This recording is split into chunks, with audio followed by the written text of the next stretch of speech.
Sejak dulu, Indonesia selalu memiliki persaingan dengan negara-negara ASEAN. Persaingan yang paling kental dan selalu menarik untuk diikuti adalah persaingan di dunia sepak bola. Sayangnya, untuk hal ini, Indonesia kalah dari segi prestasi. Namun, Indonesia bisa membalasnya dengan cara lain. Contohnya yang akan terjadi beberapa hari mendatang saat Indonesia menjadi tuan rumah Piala Dunia. Sebuah kehormatan yang dalam beberapa tahun terakhir tidak bisa dirasakan oleh negara-negara ASEAN.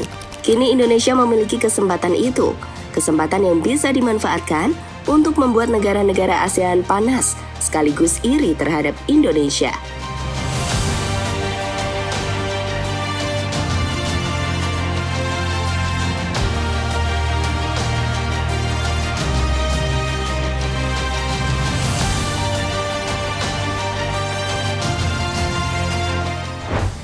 Ya, pada bulan Maret lalu, Indonesia harus menerima kenyataan saat status tuan rumah Piala Dunia U20 dicabut oleh FIFA. Sebuah momen yang sangat disesalkan, karena Indonesia sudah melakukan segala persiapan untuk menyukseskan ajang tersebut. Namun karena alasan sepele, turnamen 2 tahunan itu akhirnya batal. Status tuan rumah akhirnya diberikan ke Argentina, dan tim Indonesia hanya menjadi penonton. Sebuah kondisi yang membuat negara-negara ASEAN senang, sekaligus prihatin terhadap Indonesia, karena keinginan untuk menjadi tuan rumah Piala Dunia akhirnya batal terlaksana.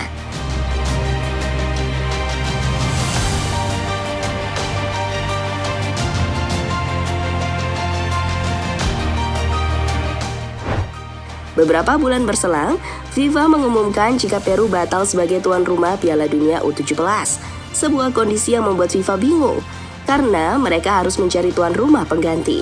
Untungnya FIFA ingat dengan Indonesia yang sebelumnya sudah melakukan beberapa persiapan. Mereka akhirnya menunjuk Indonesia untuk menjadi tuan rumah pengganti.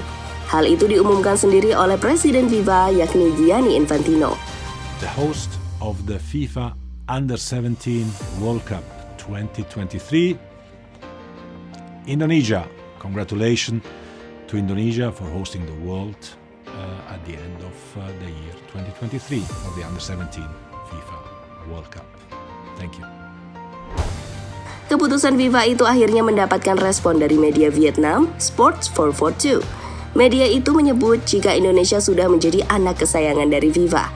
Alasan mereka membuat berita seperti itu karena Indonesia bisa bermain di Piala Dunia tanpa mengikuti babak kualifikasi. Mereka hanya mengandalkan status tuan rumah agar bisa bermain di turnamen tersebut. Tentu sebuah kabar yang menunjukkan jika Vietnam iri terhadap Indonesia karena negara mereka gagal lolos ke Piala Dunia tahun ini.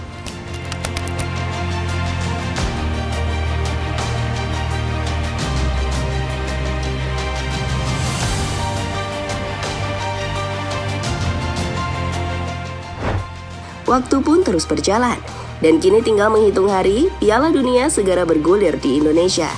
Para negara peserta juga sudah hadir guna memeriahkan ajang 2 tahunan tersebut.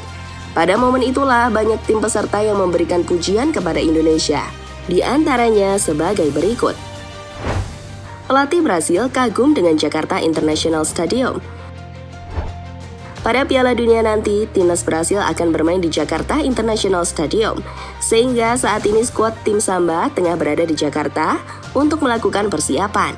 Dalam persiapan itu mereka juga menyinggung stadion yang akan digunakan. Dalam hal ini adalah Jakarta International Stadium. Pelatih Brasil yakni Felipe Leal memuji JIS sebagai stadion yang sangat megah. Ini sangat gila, saya baru pertama kali datang ke Indonesia. Awalnya saya tidak sempat cari tahu di stadion mana kami akan bermain. Saya pikir mereka tidak punya persiapan yang matang untuk jadi tuan rumah. Tapi saya melihat kalau mereka punya keseriusan yang kuat. Ini adalah stadion yang besar, punya keindahan, dan saya sangat kaget mereka bisa membuat stadion seperti ini, kata Leal pada media.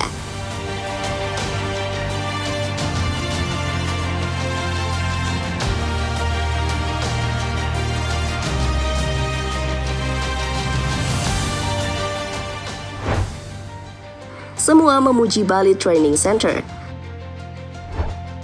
Sebelum Piala Dunia berlangsung, banyak negara memutuskan untuk mampir ke Bali terlebih dahulu.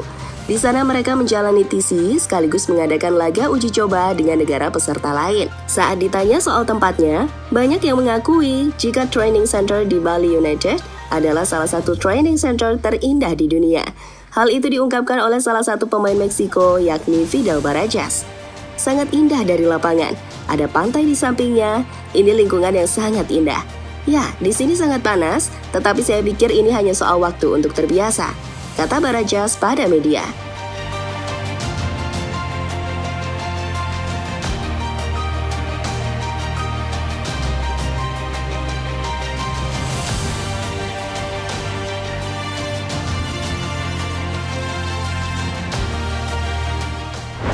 Meski di tengah sawah, GBT dipuji pelatih Ekuador. Saat pertama kali tiba di Indonesia, Ekuador kaget karena stadion yang bakal mereka gunakan adalah sebuah stadion yang terletak di tengah sawah. Namun setelah masuk ke dalamnya, para pemain hingga pelatih kagum dengan segala fasilitas yang ada. Hal itu diungkapkan oleh pelatih Ekuador, yakni Diego Martinez. Saya awalnya bingung melihat suasana stadion di sini. Beberapa area di sekitarnya tidak terlihat ada gedung-gedung untuk istirahat, dan yang ada hanya area persawahan. Awalnya saya mengira kalau fasilitas di dalam stadion bakal buruk, tapi ternyata mereka punya stadion yang megah dan besar. Saya harus mengapresiasi mereka yang mempersiapkan stadion semegah ini di area persawahan, kata Martinez pada media.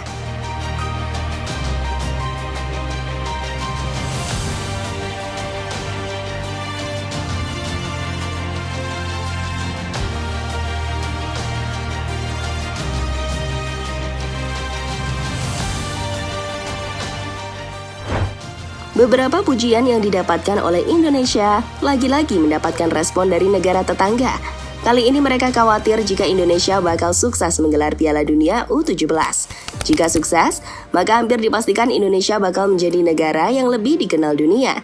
Sebuah kondisi yang bisa membuat negara-negara ASEAN semakin tenggelam dan kalah bersaing dengan Indonesia.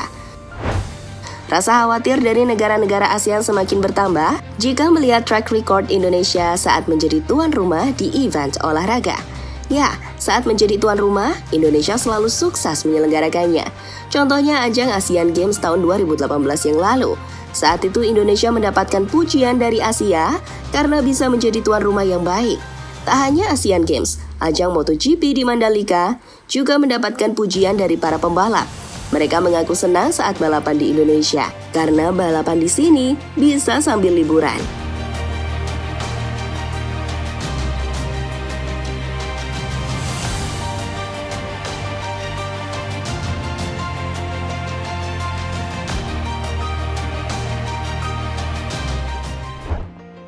Jadi itulah reaksi dari negara-negara ASEAN saat Indonesia sebentar lagi akan menyelenggarakan ajang Piala Dunia U17.